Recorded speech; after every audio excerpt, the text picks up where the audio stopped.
أعوذ بالله من الشيطان الرجيم. بسم الله الرحمن الرحيم.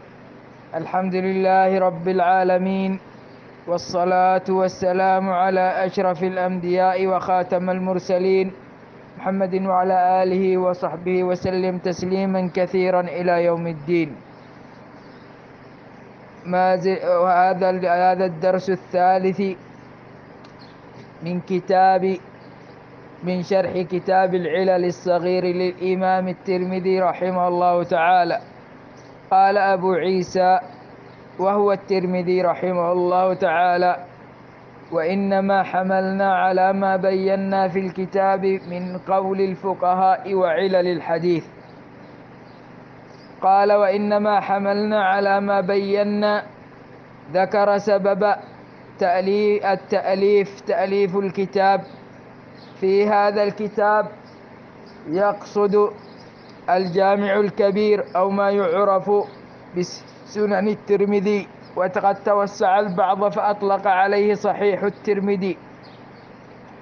ويورد الإمام الترمذي رحمه الله تعالى في الجامع أو في سننه الحديث بسنده، ويسرد بعد ذلك طرقه، ثم يحكم على الحديث ويذكر رأي أهل العلم هل موافق لهذا الحديث أم لا، ويذكر أقوال الفقهاء.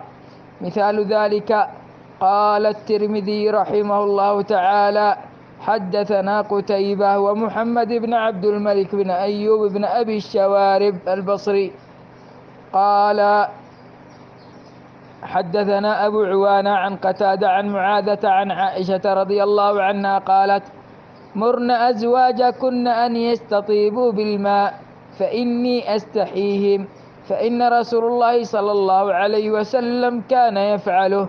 وفي الباب عن جرير بن عبد الله البجلي وأنس وأبي هريرة.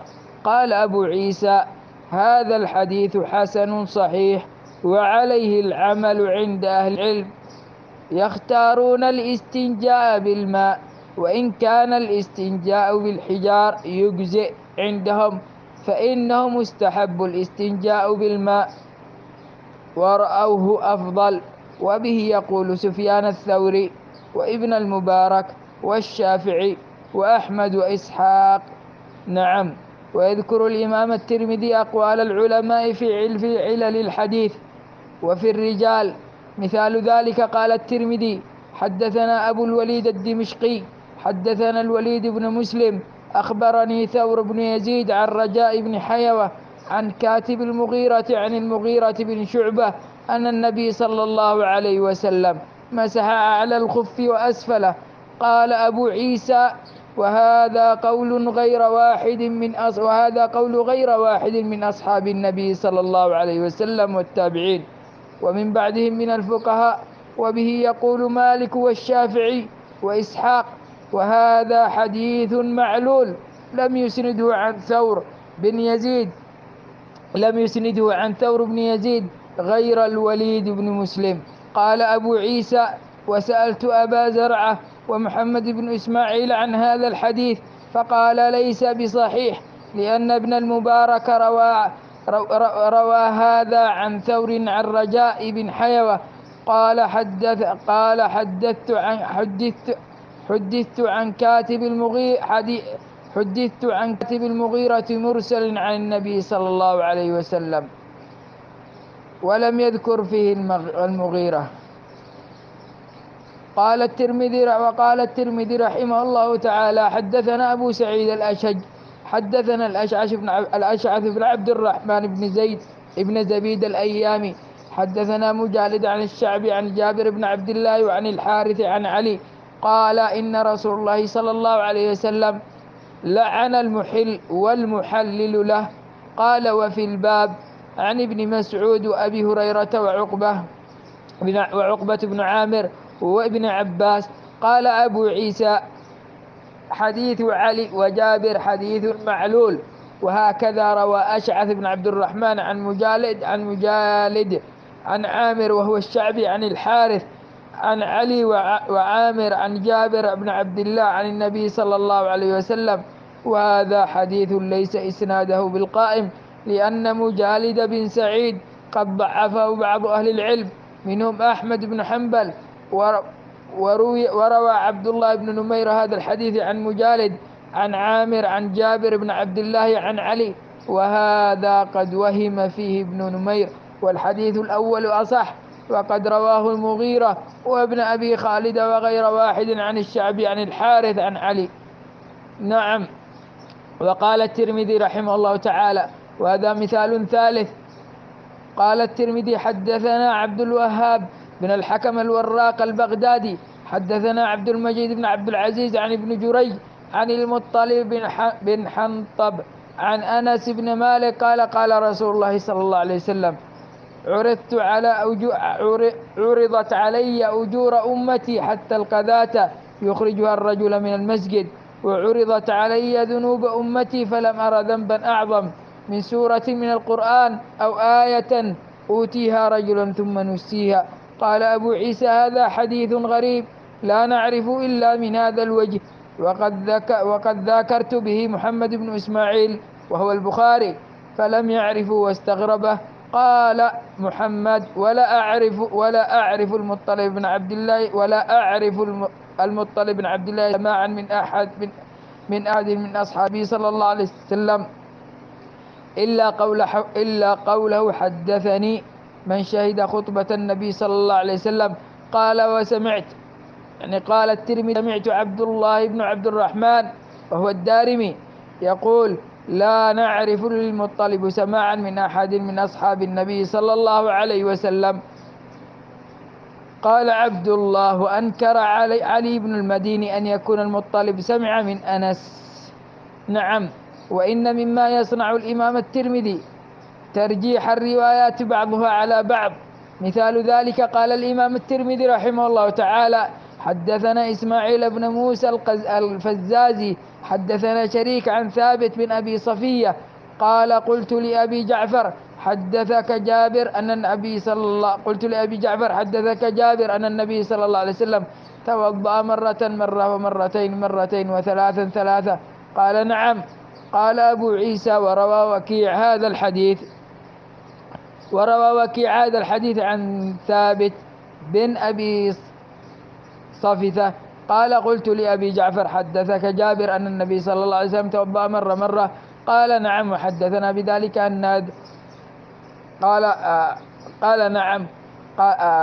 وقال الترمذي: حدثنا بذلك الناد وقتيبة قال: حدثنا وكيع عن ثابت بن أبي صفية.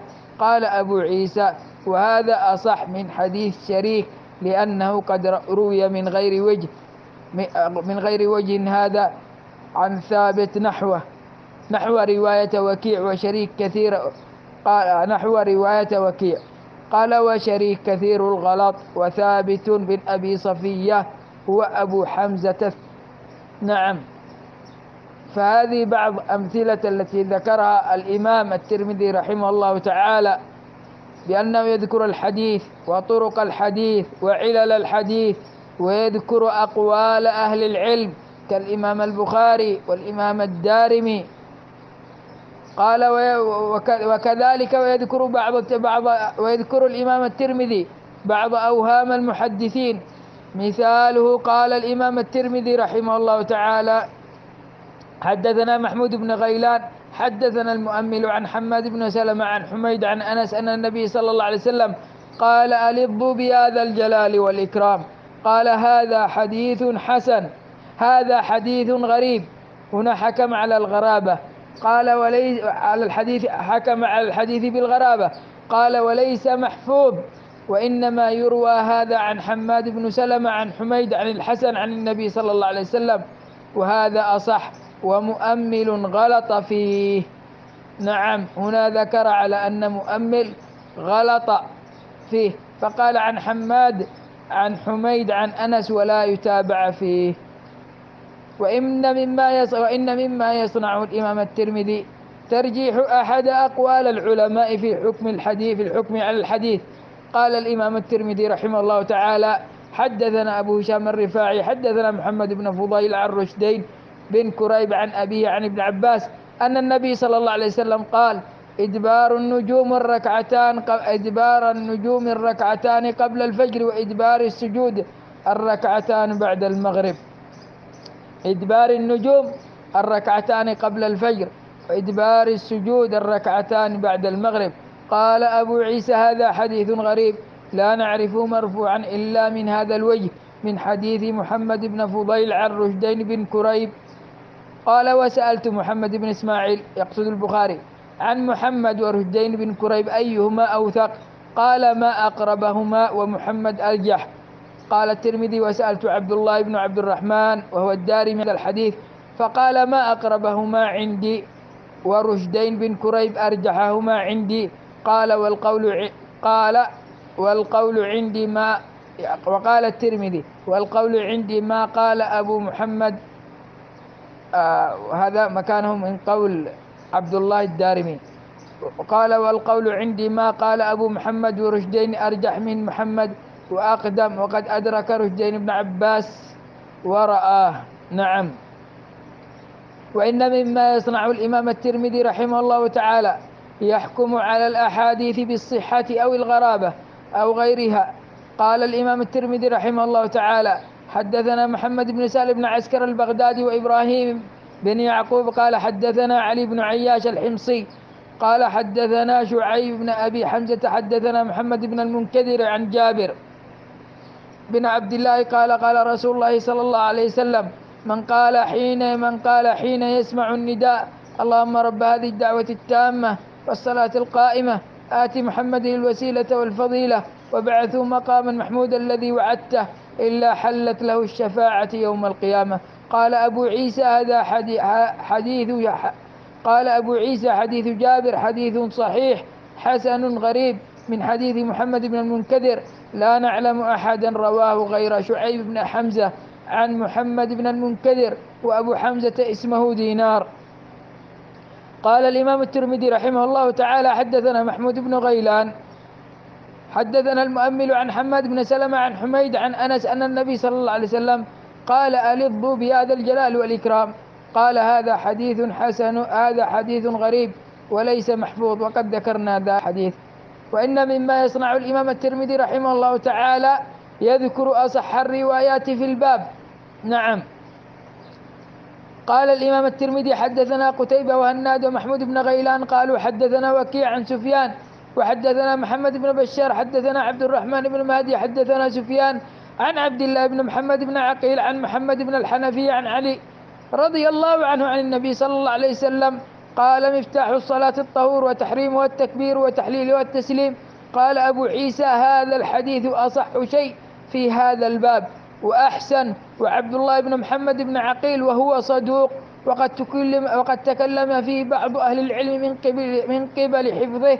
قال أبو عيسى وسمعت محمد بن إسماعيل يقول كان أحمد بن حنبل وإسحاق بن إبراهيم والحميدي يحتجون بحديث عبد الله بن محمد بن عقيل. قال محمد وهو مقارب الحديث. قال أبو عيسى وفي الباب عن جابر وأبي سعيد. نعم. فهذه الأمثلة التي أوردناها من سنن الإمام الترمذي رحمه الله تعالى عرضناها لكي نعرف أن الإمام الترمذي رحمه الله تعالى يسرد الأحاديث بأسانيدها ثم يحكم عليها ويأتي بأقوال الفقهاء ويأتي بالعلل ويسأل الأئمة عن العلل كما يسأل الإمام البخاري رحمه الله تعالى ويسأل الدارمي ويرجح الأقوال ثم يذكر الحكم. نعم. هذا كتاب الإمام الترمذي رحمه الله تعالى من أفضل الكتب وأنفعها في تبيين علل الحديث. قال الإمام الترمذي رحمه الله تعالى لأننا سئلنا عن هذا فلم نفعله زمانا ثم فعلناه لما رجونا فيه من منفعة الناس. قال أبو عيسى الترمذي صنفت هذا الكتاب يقصد كتاب الجامع وعرضته على علماء الحجاز وعلماء العراق وخراسان فرضوا به. ومن كان في بيته هذا الكتاب، يقصد جامع الترمذي أو سنن الترمذي، فكأنما في بيته نبي يتكلم. وقد قال الحافظ أبو الفضل محمد بن طاهر المقدسي في شروط الأئمة أصحاب الكتب السنة، قال: سمعت إسماعيل بن عبد الله بن محمد الأنصاري بهرات وجرى بين يديه ذكر أبي عيسى الترمذي رحمه الله تعالى وكتابه، فقال: كتابه عندي أنفع من كتاب الإمام البخاري ومسلم، لأن كتابي البخاري ومسلم لا يقف على الفائدة منها إلا للمتبحر العالم، وكتاب أبي عيسى يصل فائدته إلى كل أحد من الناس. وأبو إسماعيل الأنصاري هو شيخ الإسلام الهروي صاحب كتاب منازل السائرين. نعم، هذه من فضيلة سنن الإمام الترمذي. صحيح على أن سنن الإمام الترمذي لا يبلغ مبلغة الصحيحين، ولكن هذا الكتاب له منفعة كبيرة. لا بد لكل طالب علم أن يتصفح هذا الكتاب وأن يقرأه وأن يطلع عليه وأن يدرسه على شيخ وأن يقرأ شروحه وأن يطلع على ما كتب الإمام الترمذي رحمه الله تعالى من علوم العلل ومن أقوال الفقهاء. وربما من يحرص على هذا الكتاب ربما سيصير فقيها إذا اجتهد فيه وطالع فيه وقرأ شروحه. نعم، قال الإمام الترمذي رحمه الله تعالى: لأننا قد وجدنا غير واحد من الأئمة تكلفوا من التصنيف ما لم يسبقوا إليه، منهم هشام. نعم، الآن ذكر الإمام الترمذي من صنف في علم الحديث، قال منهم هشام بن حسان، وهشام بن حسان أبو عبد الله القردوسي الإمام العالم الحافظ محدث البصرة أبو عبد الله الأزدي البصري، توفى في عام 147 وقيل في 48، ويروي عن ابن سيرين وعن الحسن البصري. نعم، وكان يحفظ لأحاديث الحسن وابن سيرين، حتى أنه قال: لم أكتب للحسن إلا حديثا واحد كتبته فحفظته، في حالة كتابة الحديث للحفظ. وأما هشام بن عمار هو من أول من، كما يذكر أهل الحديث على أنه من أول من صنف في علم الحديث. قال: ومن صنف في علم الحديث كذلك عبد الملك بن عبد العزيز بن جريج، وهو ابن جريج الأموي عبد الملك بن عبد العزيز الإمام العلامة الحافظ شيخ الحرم أبو خالد وأبو الوليد القرشي الأموي المكي صاحب التصانيف، وأول من دون العلم بمكة، توفى في عام 150 أو ما بعدها. وممن صنف في العلم سعيد بن أبي عروبة، وابن أبي عروبة هو سعيد بن أبي عروبة مهران العدوي الإمام الحافظ عالم أهل البصرة، وأول من صنف السنن النبوية، وهو أبو النضر بن بهران العدوي مولاهم البصري، توفى في 156 وقيل في 157. وكذلك ممن صنف في علم الحديث مالك بن أنس رحمه الله تعالى، وهو مصنف الموطأ، وله روايات كثيرة في تصنيف الموطأ، أشهرها موطأ يحيى الليثي. ثم وكذلك ويوجد من الموطئات من روايات الموطأ رواية الحسن الشيباني، وهو الموطأ للإمام مالك برواية الشيباني، وكذلك رواية الزهري مصعب الزهري. قال: من الذين صنفوا حماد بن سلمة. ذكر الإمام الترمذي على أن ممن صنف في علم الحديث حماد بن سلمة بن دينار البصري الإمام القدوة شيخ الإسلام أبو سلمة البصري، توفى في 167. نعم. ومن الذين صنفوا عبد الله بن المبارك ويحيى بن زكريا بن أبي زائدة. يحيى بن زكريا بن أبي زائدة هو الحافظ العلم الحجة أبو سعيد الهمداني، توفى في 183 أو 184 رحمه الله تعالى. وكذلك من الذين صنفوا الذين ذكرهم وكيع بن الجراح، وهو وكيع بن الجراح بن مليح بن عدي الرواسي، الإمام الحافظ محدث العراق أبو سفيان الرواسي الكوفي أحد الأعلام، توفى في 196 أو 197 رحمه الله تعالى. ومن الذين صنفوا عبد الرحمن بن مهدي رحمه الله تعالى، وهو ابن حسان بن عبد الرحمن العنبري، الإمام الناقد المجود سيد الحفاظ أبو سعيد العنبري، ولد في 135 تقريبا وتوفي في 198 رحمه الله تعالى.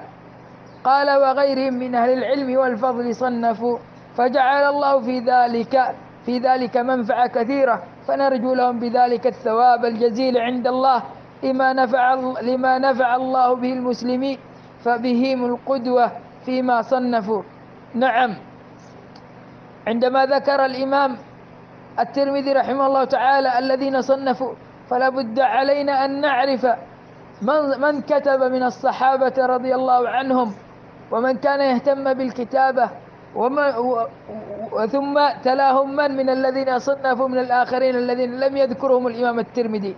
فاختلف الصحابة والتابعون في كتابة الحديث، فكرهه ابن عمر وابن مسعود وزيد بن ثابت وأبو موسى وأبو سعيد الخدري وآخرون من الصحابة والتابعين،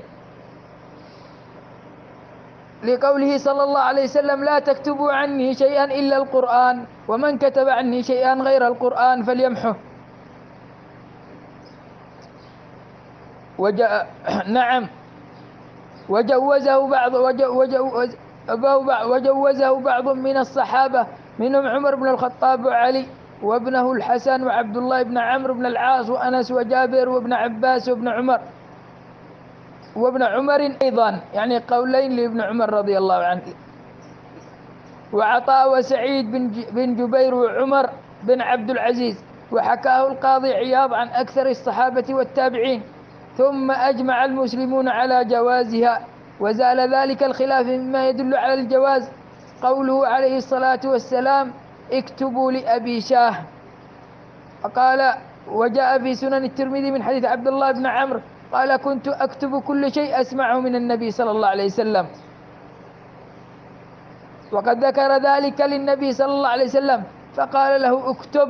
وفي صحيح البخاري من حديث أبي هريرة قال ليس أحد من أصحاب النبي صلى الله عليه وسلم أكثر حديثا عنه مني إلا ما كان من عبد الله بن عمرو، فإنه كان يكتب ولا أكتب. ومع ذلك فأبو هريرة رضي الله عنه أكثر حديثا من عبد الله بن عمرو.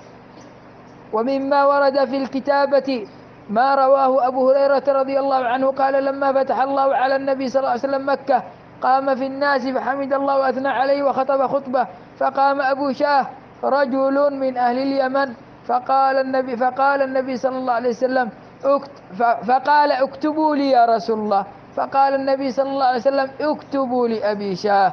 ومثله كذلك ما ورد عن عبد الله بن عمرو الذي أسلفنا ذكره قال كنت أكتب كل شيء أسمع من النبي صلى الله عليه وسلم أريد حفظه، فنهتني قريش وقالوا أتكتب كل شيء تسمعه من النبي صلى الله عليه وسلم، ورسول الله صلى الله عليه وسلم بشر يتكلم في الغضب والرضا. قال فأمسكت عن الكتابة فذكرت ذلك للنبي صلى الله عليه وسلم فأومأ بإصبعه إلى فيه فقال اكتب، فهو الذي نفسي بيده ما يخرج منه إلا حق، أي ما يخرج من فمي إلا حق. نعم. ولذلك كان الصحابة رضي الله عنهم يكتبون أو يأمرون بالكتابة. جاء في صحيح البخاري رضي الله عنه بإسناده إلى ثمام بن عبد الله بن أنس أن أنسا حدثه أن أبا بكر كتب له هذا الكتاب لما وجهه إلى البحرين. بسم الله الرحمن الرحيم هذه فريضة الصدقة التي فرض رسول الله صلى الله عليه وسلم على المسلمين، والتي أمر الله بها رسوله. ثم ذكر فيها فرائض الإبل وفرائض الغنم وغيرها. نعم. وكذلك جاء عن عمر رضي الله عنه في الكتابة، جاء في المسند قال حدثنا محمد بن يزيد الواسطي عن سفيان بن حسين عن الزهري عن سالم عن أبيه قال كان رسول الله صلى الله عليه وسلم قد كتب الصدقة ولم يخرجها إلى عماله حتى توفى، فأخرجها أبو بكر من بعده فعمل بها حتى توفي، ثم أخرجها عمر من بعده فعمل بها. قال فلقد هلك عمر يوم هلك، وإن ذلك لمقرون بوصيته. وذكر فيها فريضة الإبل بتفاصيلها. نعم.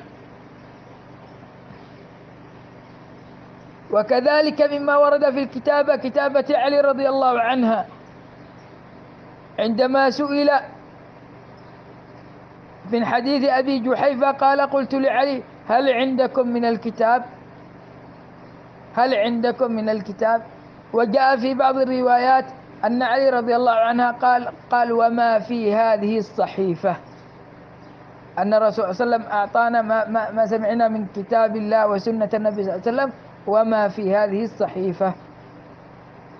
وكذلك روى الإمام البخاري رضي الله عنه عن ابن حنيفة قال أرسلني أبي عن محمد بن الحنفية، هو محمد بن علي، وإنما سمي محمد بن الحنفية نسبة إلى أمه لأن أمته جارية من بني حنيفة. قال أرسلني أبي خذ هذا الكتاب فاذهب به إلى عثمان فإن فيه أمر النبي صلى الله عليه وسلم بالصدقة.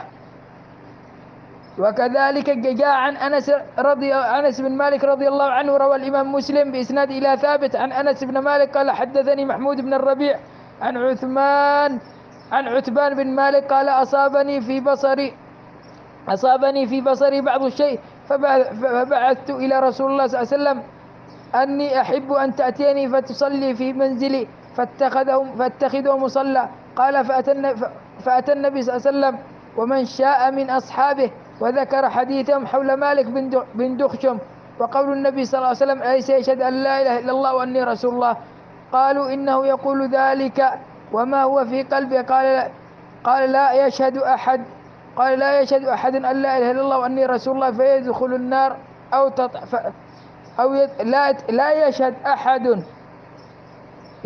لا يشهد أحد أن لا إله إلا الله وأني رسول الله فيدخل النار أو تطعمه. قال أنس فعجبني هذا الحديث فقلت لابني اكتبه فكتبه. وكذلك كان أبو هريرة رضي الله عنه يقر الكتابة ولكن لا يحسنها. فقال أبو هريرة ما من أصحاب النبي صلى الله عليه وسلم أحد أكثر عني حديثا إلا ما كان من عبد الله بن عمرو فإنه كان يكتب ولا أكتب. وسبق هذه الرواية. ومن أصحاب أبي هريرة رضي الله عنهم الذين كتبوا الحديث همام بن منبه، وله صحيفة مشهورة باسم صحيفة همام بن منبه. ومن أصحاب أبي هريرة الذين كتبوا منهم بشير بن نهيك قال كنت أكتب ما أسمع من أبي هريرة، فلما أردت أن أفارقه أتيت بكتابه فقرأته عليه وقلت هذا ما سمعته منك. قال نعم. وجاءت الكتابة عن أبي سعيد رضي الله عنه كما روى الإمام مسلم إلى أبي نضرة قال سألت ابن عباس عن الصرف فقال أيدا بيد. قلت نعم. قال فلا بأس. فأخبرت أبا سعيد فقلت إني سألت ابن عباس عن الصرف فقال أيدا بيد أو يدا بيد. قلت نعم. قال فلا بأس به. قال أو قال ذلك إنا سنكتب إليه فلا يفتكموه. ثم روى عن رسول الله صلى الله عليه وسلم حديثا في تحريم ربا الفضل في التمر. الشاهد أن أبا سعيد رضي الله عنه ذكر قال إنا سنكتب إليه فلا يفتيكموه. وهذا يدل على أن أبا سعيد يجيز كتابة حديث النبي صلى الله عليه وسلم، لأنه لا يكتب إلى ابن عباس في هذا الموضوع الكبير إلا حديث النبي صلى الله عليه وسلم لا رأيه. وروى الخطيب البغدادي قول أبي سعيد: ما كنا نكتب شيئا غير القرآن والتشهد من طريقين، ثم قال: قلت أبو سعيد هو الذي روي عنه أن الرسول صلى الله عليه وسلم قال: لا تكتبوا عني سوى القرآن، ومن كتب عني غير القرآن فليمحه. ثم هو يخبر أنهم كانوا يكتبون القرآن والتشهد، وفي ذلك أن النهي عن كتابة ما سوى القرآن لكي لا يضاهي كتاب الله عز وجل. نعم. وإن مما ورد في التدوين قول الإمام الزهري رحمه الله تعالى: لم يدون هذا العلم أحد قبل تدويني. وقال مالك: أول من دون العلم ابن شهاب وهو الزهري محمد بن مسلم الزهري. وإن مما ورد في التصنيف قول عبد الرزاق: أول من صنف ابن جريج، وقول ابن عدي عن يحيى الحماني أنه أول من صنف المسند بالكوفة يحيى. وقال: وأول من صنف المسند في البصرة مسدد. وأول من صنف بمصر أسد السنة وهو أسد بن موسى ابن إبراهيم الخليفة.